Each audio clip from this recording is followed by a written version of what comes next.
Филипче ги спакува точките за лидерска, ВМРО ДПМН ја одби. Новата иницијатива на првиот опозиционер засега без успех, иако денеска во изјава за медиумите ги образложи точките за кои, како што вели, требало да се дискутира и да се пристапи со посебно внимание.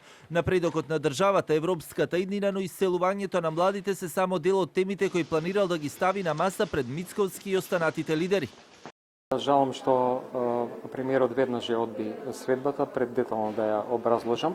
Именно кога разговараме за некои точки, како на пример многу битни од национален консензус, кога сме сите свесни дека треба да го постигнеме, при тоа да сме исто така многу свесни дека живееме во мултинационална и мултикултурна држава, сметам дека на ова прашање треба да се пристапи многу сериозно.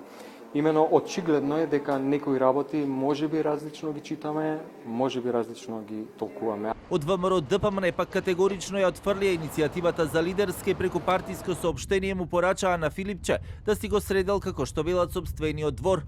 Венко Филипче преку прилики за лидерски средби да не си го крева рейтингот. Лидерска средба имаше пред еден месец и во овие моменти не гледаме потреба за тоа. Ако Венко сака средби, тие може да ги оствари со неговите коалициски партнери Ахмети Таравари или Димче Апасиев. Тоа се истите луѓе со исти вредности. Венко Филипче нема контрола во партијата и само му слугува на другарот Зоран Заев, сака да се факторизира со седнување на маса. Филипче и со изјавата дека не чувствува вина за онкологија, покажува дека него го води само голиот интерес за пари, без да има никаков однос кон сето она што го поминаа пациентите на онкологија.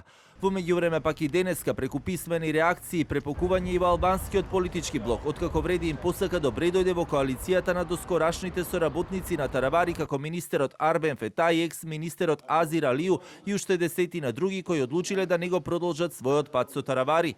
Оваа нивна одлука не е само политички став, туку и чин на граѓанска одговорност, вреден придонес во процесот на длабока трансформација во која заедно започнавме. Пратеници, министри, директори, високи партиски функционери, раководители на ограноци и на форуми од сите региони јасно и недвосмислено артикулираат дека не се во кланот и планот на Ахмети, туку со граѓаните.